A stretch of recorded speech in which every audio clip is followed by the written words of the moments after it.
So yeah, many of us have fun gigs though. Many of us have really fun jobs. People come up to me a lot and they say, oh my gosh, deviant, you know, physical security and breaking in, your job is so cool, I like it. And yes, I get it, right? Like being the break-in guy is fun. If you've never met me, I run a covert entry team, Robert, Bobek, and our crew of hooligans in places we shouldn't be.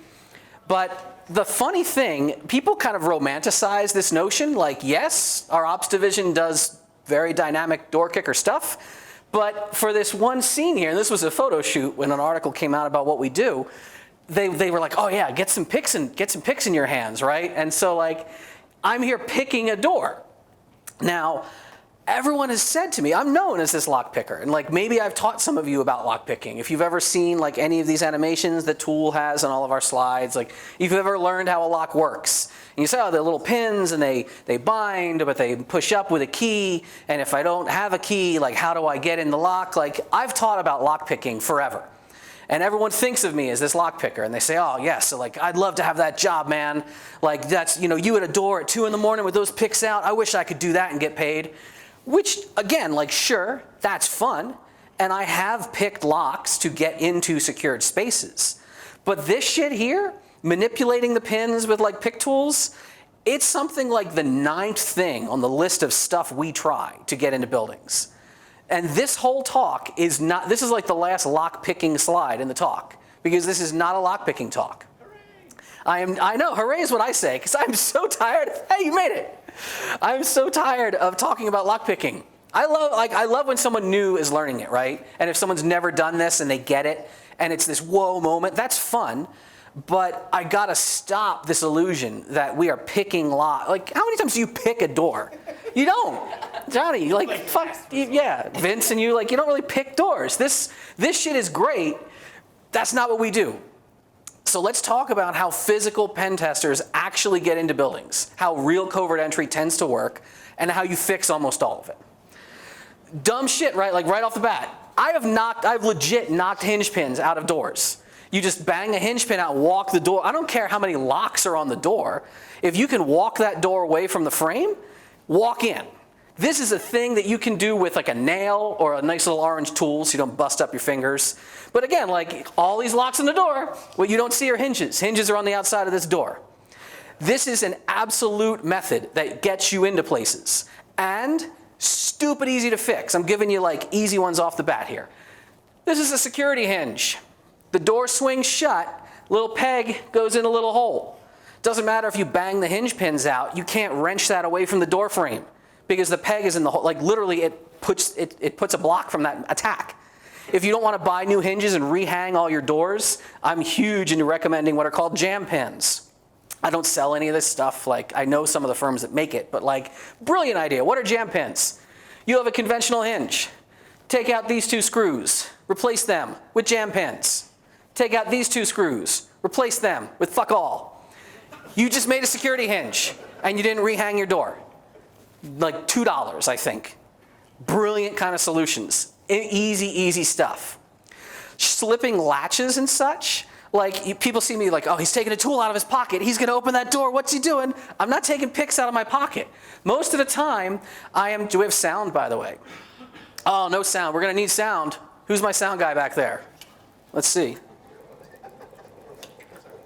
Anybody? You hear it? All right. Oh, well. Well, I don't know why we're not getting sound, but yell at the guy in the back. He's not doing anything. So yeah, like this is a completely locked door. This is a water treatment facility. This was like the room where they chlorinate and prep the water for the supply.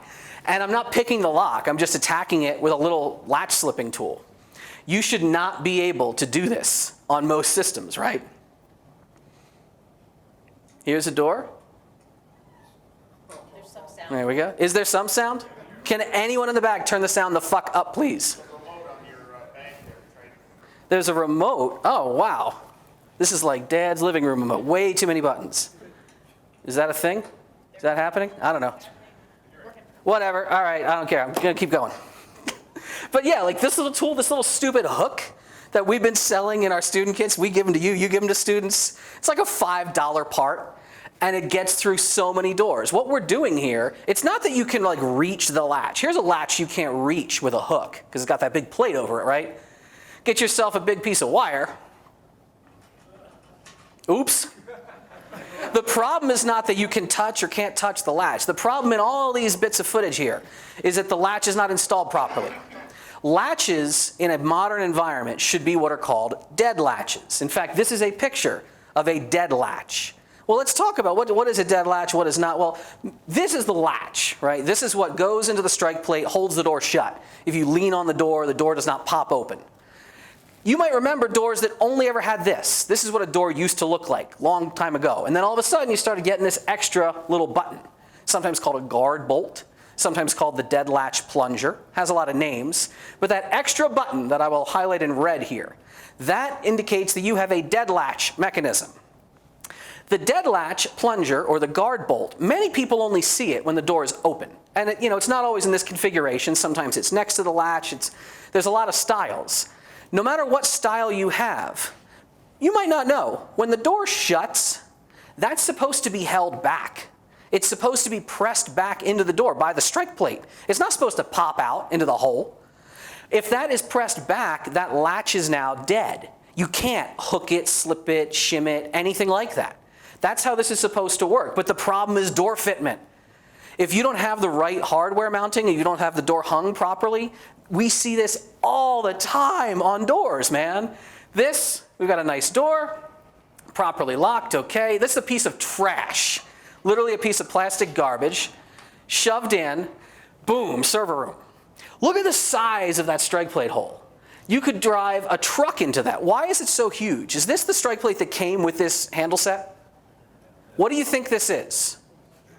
Yes, I heard it. Say it louder. Electronic strike plate. This is a card reader access door. So they retrofit the original plate of strike plate. They put like a separate unit, it's a solenoid powered strike. And there's all different configurations of this kind of hardware. We literally know integrators and installers who are like, oh, make sure you always get like the JP41. That's the one with the big hole. It always works. No matter what door the client has, it's no problem. No, that is not how this is supposed to work. You are really undermining your security. Another door, another water facility, right? Nice lock. I mean, I'm a decent enough picker. I'm not going to try to pick this. Why not? Because boom, bad door fitment over and over and over. And you don't want me in there. I don't belong in this room. $5 hook gets me in when a nice lock could have prevented me if they had properly set the door up. Let's talk about this kind of door fitment problem. You got crash bars. Let's just reach through. You've told stories like this forever. What happened there? I was talking and pointing at Johnny, right? Let's watch that again. Crash bar. Let's get a bent rod and just slip it through and bam, hit the door, right? Absolutely works. Why? Because weather stripping is not a security device. Weather stripping is not the same thing as a plate or even a movable astragal of metal. If that is just rubber or that little brush material, if I can slip something through and smack on that crash bar, they make specially designed tools just for this. Here's Robert, one of our guys on our team, reaching through with a reinforced tool, hitting the crash bar, bam. Exit paddles, smaller target. How many times do you see glass doors? Glass doors are wonderful because you can see exactly what you're hitting or not hitting. But going back, you can barely see. It's a really dark photo. You can't see it here easily. You can see it in the video, though. Sometimes, is this daytime or nighttime? What is it? It's not. It's like 3 in the morning. I know it's a little bit white out here, but it's very dark out. This is a low occupancy structure at night. What could they have done and not violated code? They could have set the deadbolt. It's right fucking there, right? Well, this tool, there's a tool that exists for this. The idea of a deadbolt, again, for code. Many of these attacks, as y'all know, fire code and actually egress restrictions and allowances, you have to set up doors certain ways. If you have a deadbolt, it probably has a thumb turn on the inside. This tool exists. I have it in my room. This is a thumb turn flipper. You stick it through the door and you go broop, broop. Absolutely, these tools are out there, man. They are not expensive.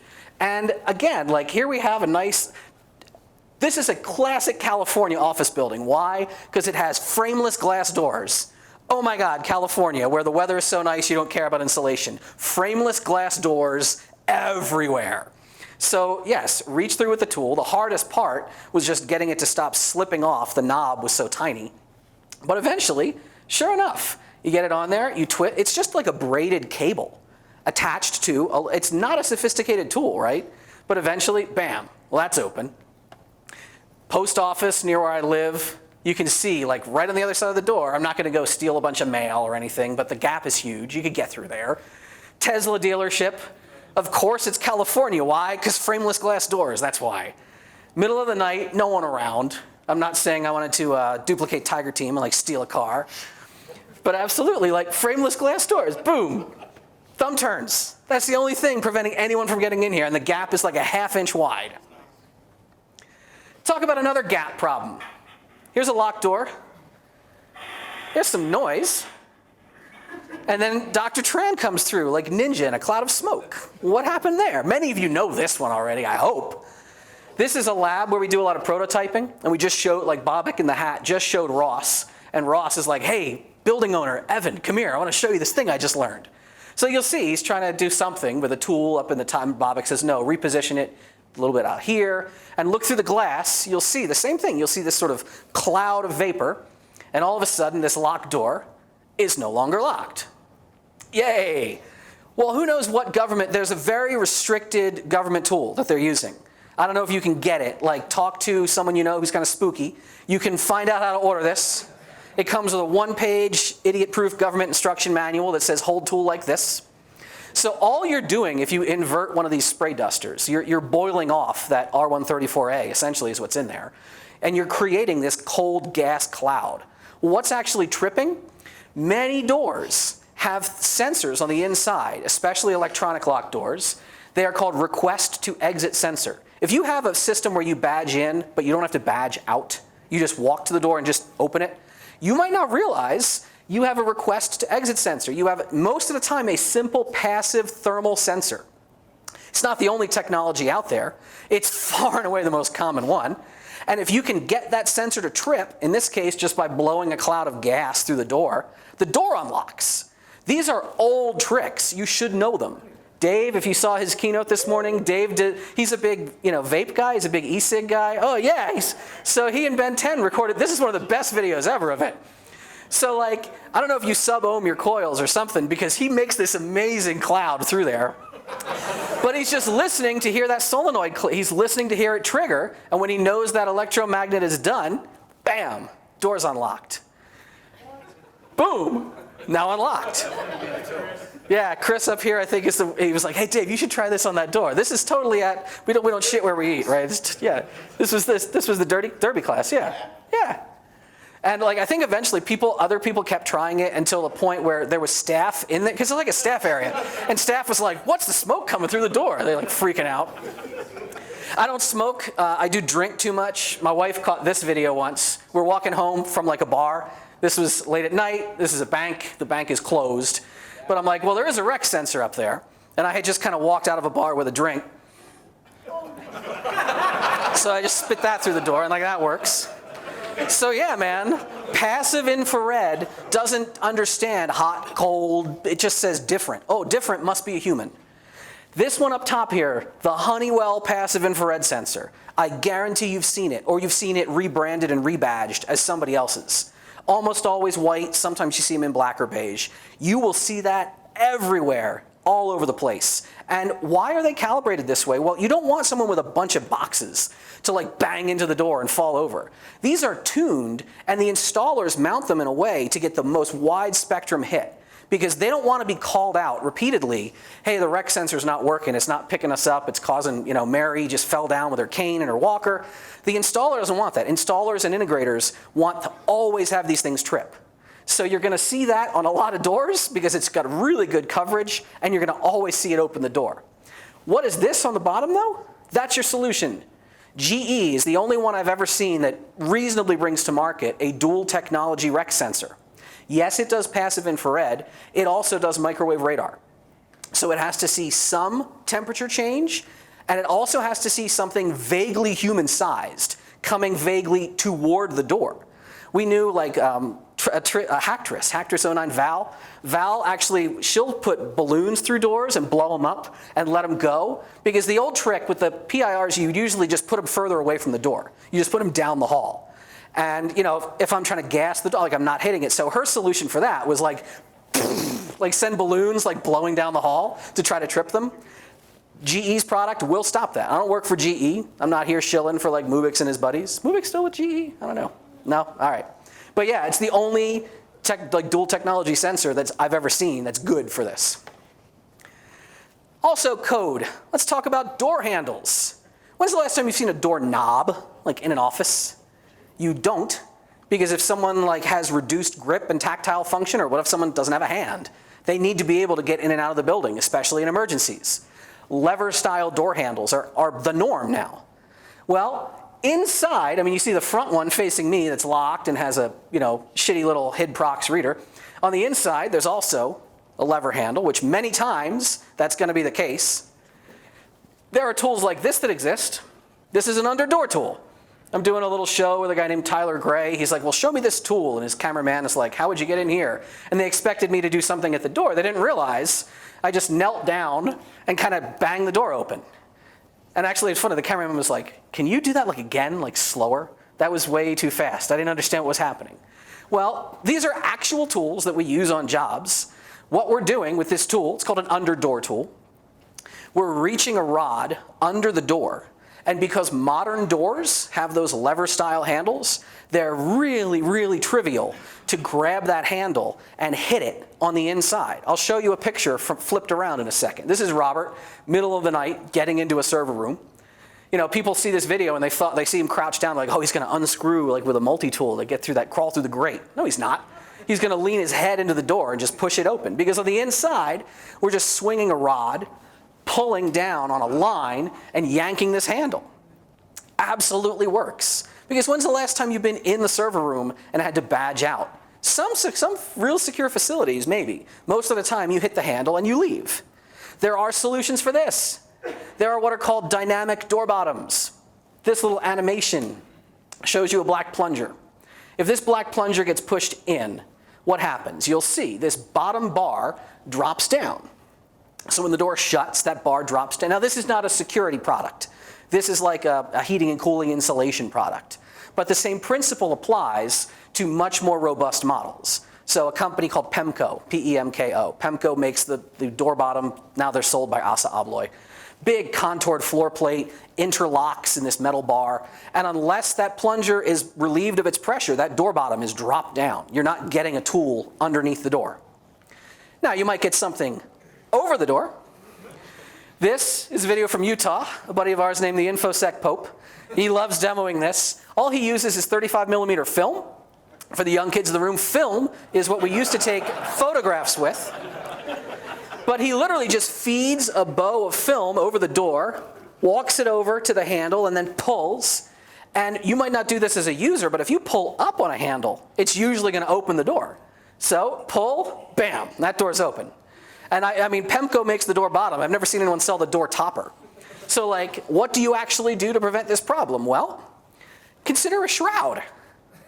I was one time working an under-door tool in this one job, and I'm like, shit, god damn it, shit.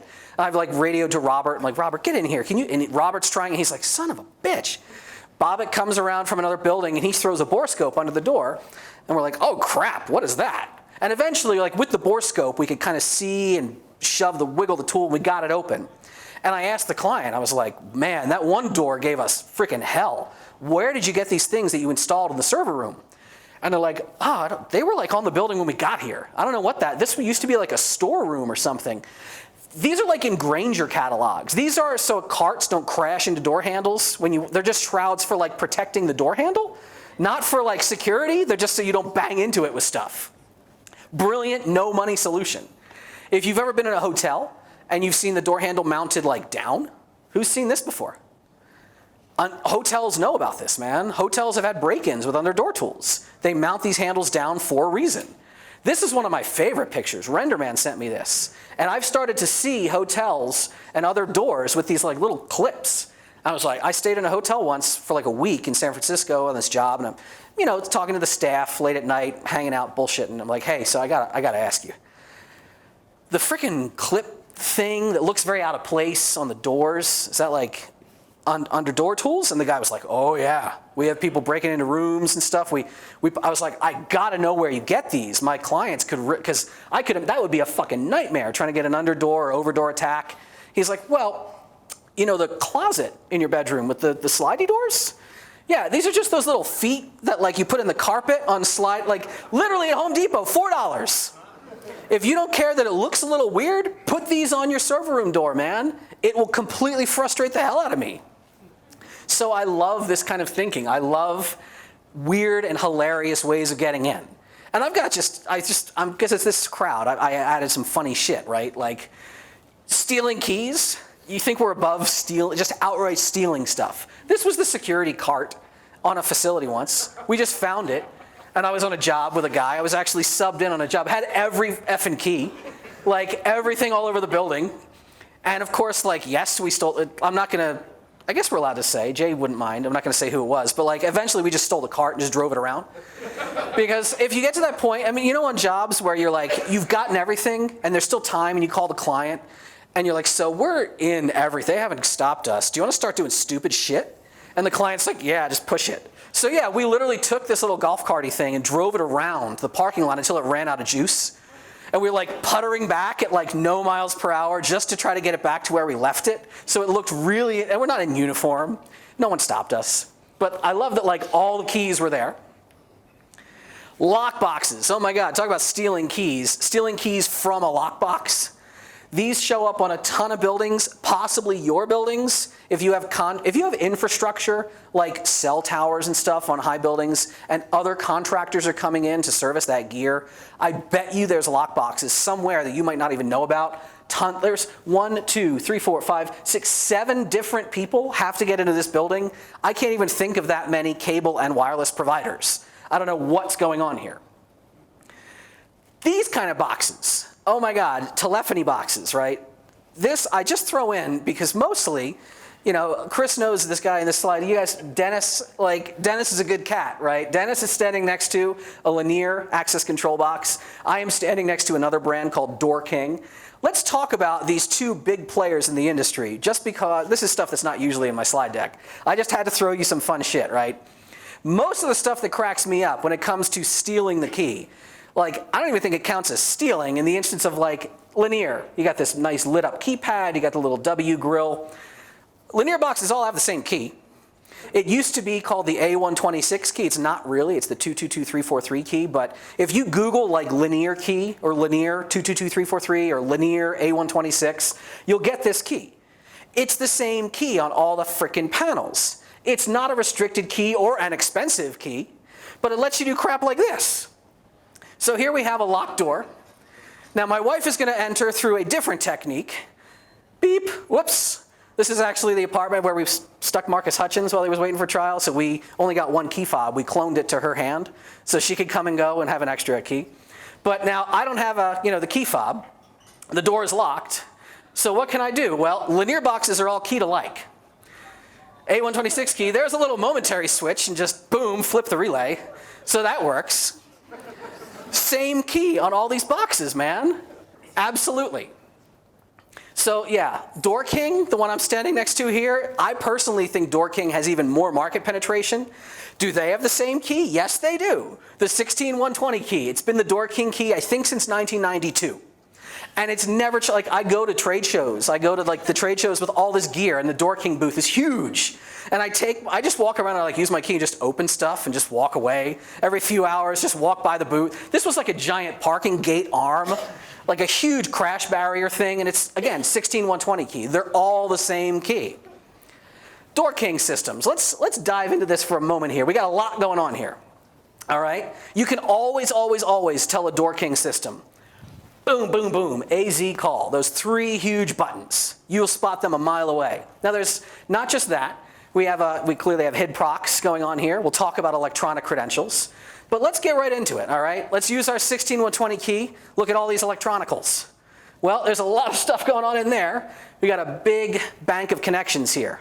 What's going on in this terminal block? Well, punch in Door King manual.pete file type PDF in Google. You get a big manual with this on one of the pages. What's the most giant writing you see on this page?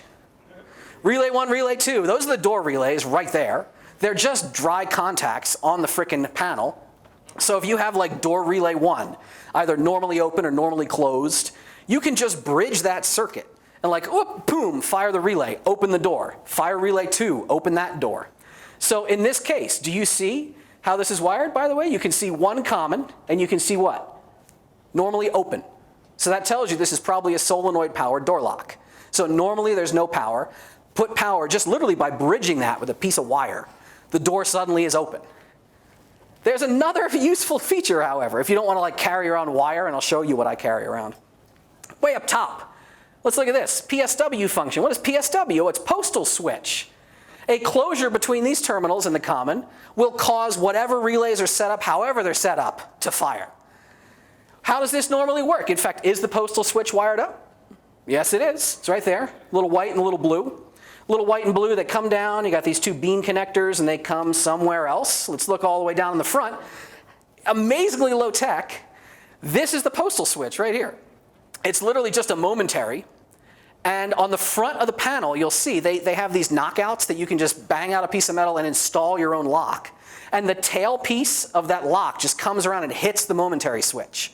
Many, many Door Kings are installed this way. So we got a locked door. Now, of course, you know, we could clone the HID procs, we could install a sniffer, whatever we want.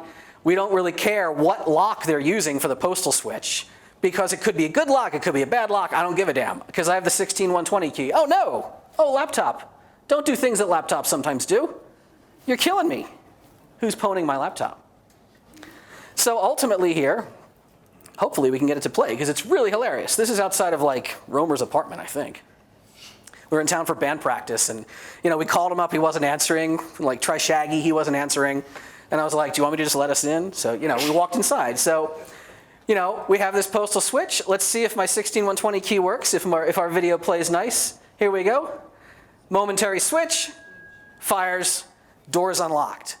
How many buildings have these on them and people don't realize? Many times it's not like your office, right? It might just be the front vestibule. But if I can get in, if I can leverage this access in and find a way, then I get the next step, I ride the elevator, etc. If you're keeping keys like on you, oh my God, there's a whole talk I did with Howard Payne. The CH751 is like the everything key. It's the most common key in this country for all kind of dumb stuff. Every little wafer lock, everything like steal toilet paper. I don't know what you're doing. If you're, you know, you live in a trailer, you need toilet paper, I'll steal it from this hotel, whatever. Like the CH751, my favorite story was we were on a job, we got into an office, like a room in this office building, and there were all these filing cabinets on the wall. And we're like, whew, I don't want to pick every one of these open to see which one has the valuable shit. But let's try a CH751, pfft, totally worked. And it turns out every one of them had valuable shit. It was like their HR archives going back years. The great part, and I just added this story because Keijo gave his talk, and he talked about finding the exploit from the last job you were on, like still on the server.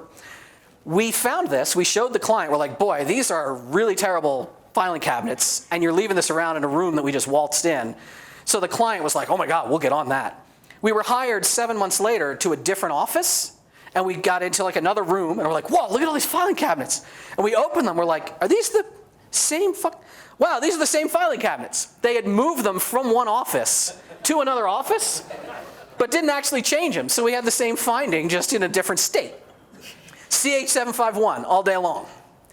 For maximum low-larity in the key-to-like space, stick 1284X into your Google engine, right? Look at some image searches. You're seeing a lot of the same vehicle here. The 1284X is the Ford Motor Company's fleet key. The number of Crown Vics and Excursions and Explorers in this country that are key-to-like to 1284X, tons of police departments in this country will all, and not even knowing it, that all of their cruisers are the same key. And what's the most common use of a Crown Vic after it's got enough use hours and they have to kick it out of the force? Taxis. They auction them off and many become taxis. There are cities in this country where the entire taxi fleet is key-to-like, and it's key-to-like to the entire police fleet. 1284X is not a restricted key. It's not a special, like, this is the paper still attached to it from Home Depot. If you get a 1284X, take it to Home Depot, cut as many as you like. Yes, it will open the doors. Yes, it will open the glove box. Yes, it will open the trunk. Nothing interesting in a cop's trunk, right? And it's not a chipped key. It's not a key lock. It's nothing like that. Yes, it'll start the freaking car. So if you have cop friends, and we have plenty, show them the 1284X. If you get your hands on one, it might pop their eyes out. If you're curious, my everyday key ring that sometimes people will see me with, they say, what do you actually have in your pocket all the time? Well, I have an elevator key, the most common elevator key on me at all times. I have the two most common filing cabinet keys, the C415A, CH751. I definitely carry that 1284X because it's funny, right?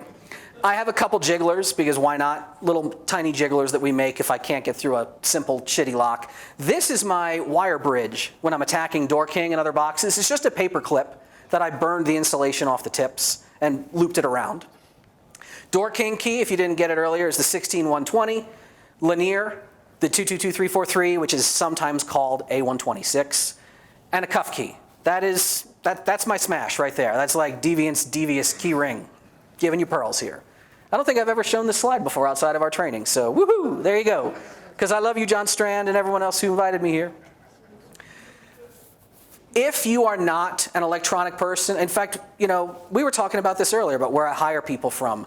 Our team, we either have people that came from the electronic digital world, and we sort of train them up on physical, or we've pulled people who are door kickers. They're just cops and other people that were like, hey, want to make a better salary and not be evil? Come work for us. And we have to train those people on electronic. Learn some things about electronic access controls. Learn a little bit about badge systems. It's not that hard to get you spun up. We can get you spun up in a day or two on basic cloning and sniffing and a lot of credential stuff. The fact that we take long-range readers and weaponize them, Bobak, our electronics dude, changes the guts, packages up a self-contained power supply, power on this reader, let it sit in a bag. The idea of very Mr. Robot-ish kind of stuff, right? If you've seen that credential grabbing scene, this is real. This is about 18 inches away, credential grab out of someone's pocket. Because with a nice antenna and a good power supply inside that backpack, that reader's gonna grab that card, and it's gonna work. We can talk about that later if you want. We can talk about how if you get the reader off the wall, you can install a sniffer on the backside of the reader, and you can sniff, replay, get credentials that way. There's a whole world out there, and it's not hard. If you've never done any kind of digital electronic work like this, if you are just a doorbuster, this is within your grasp, and I encourage you to get kind of cross-trained like that. Little story time for you now. New stuff. I promised, as I tweeted earlier, I've given versions of this talk in the past. This is all new, because war stories are great, and we've heard about them from other speakers. So let me give you a few good ones. Most of which, if you had to distill this down, the lesson is just be confident and look like you belong. If you've never seen this footage here, this is a robbery of a Walmart where a guy came in and said, oh, I'm here from Loomis, I'm here for the pickup. I'm the armed guard. He's not the armed car guy. He's wearing a runner's vest with weights and a tactical pants and his hat's down. I think they found out later he had an airsoft pistol. And he took $75,000. I'm here from Loomis. No, he got in a Chevy Lumina and drove away. This dude, another guy, keep your hat down and don't bother anybody. Look, I'm just here from, your beverage services. I'm stocking your shelves. No, you're not. This guy hit 7 stores in one weekend in Alabama. He's just stealing beer. He just went in with a cart, loaded the thing up, and just freaking left. Look like you know what you're doing, and people will tend to believe that shit. So, the elevator repair story, all right? We got into a building. It was an interconnect. We gassed off, a rec sensor, because again, you could see it on the ceiling. Honeywell PIR, boom. Gas the rec sensor, get through.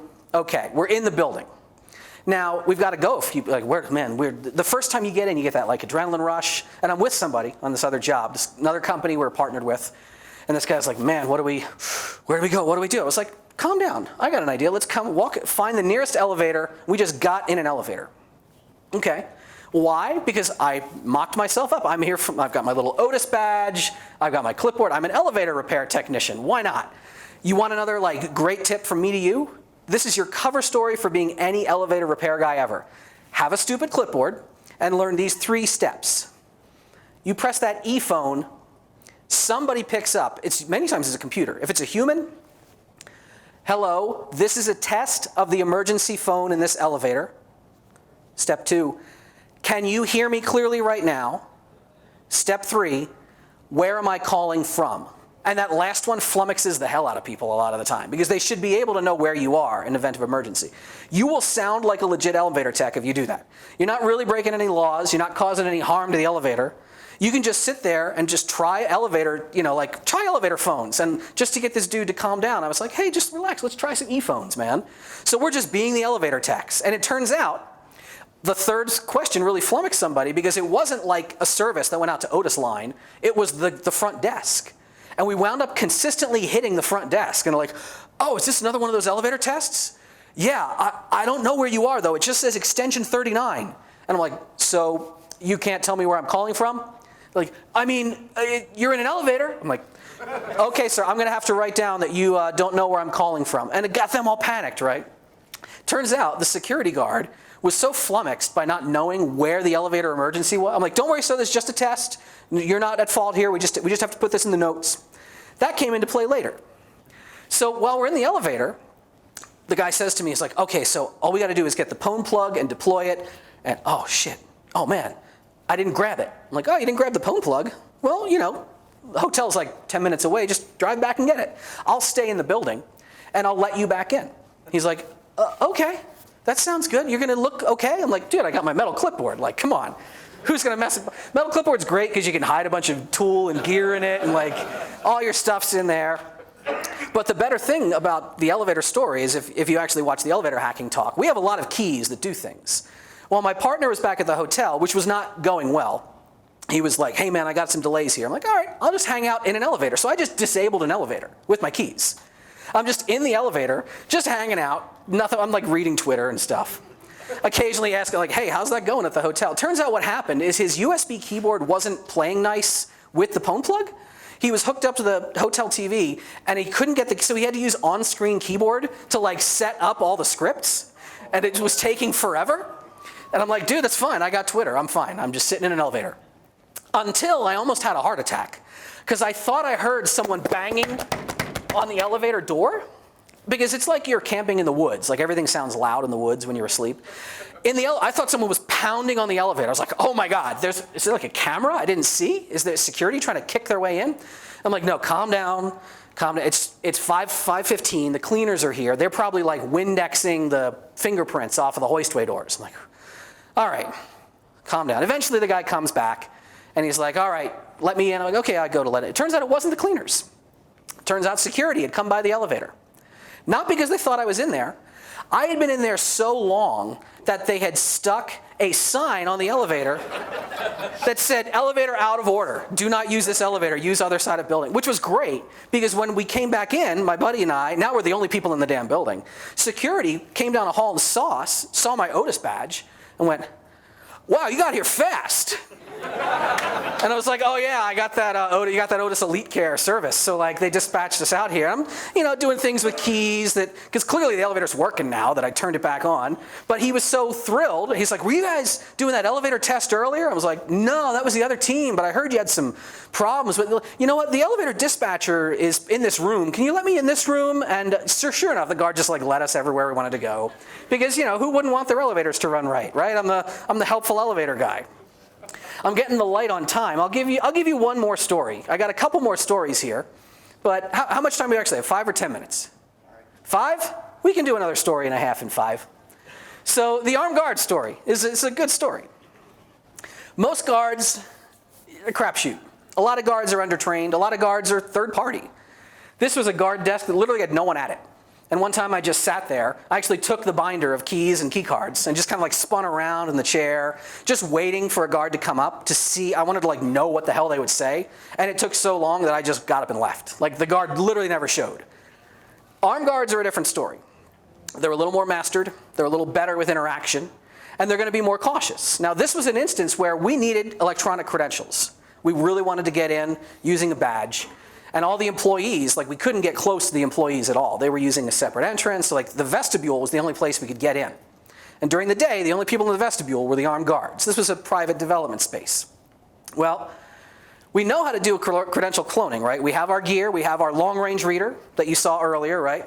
Shove that in a backpack. Once you power it on, shove that. Oh, we already saw this video. Shove that in a backpack. Get somebody to go in. Just try to get close enough. You saw 18 inches or so.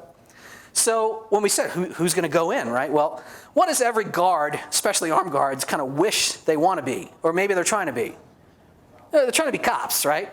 Send in a cop. Like, Rob's on our team. Rob used to be a cop. We're like, just get in there and cop it up, man. Just talk about cop stuff. So he goes in. Bobek is in the back seat of a rental car in the parking lot, like remote onto the reader. He's like trying to check the status of it and goes out of range because Robert goes in all the way into the vestibule.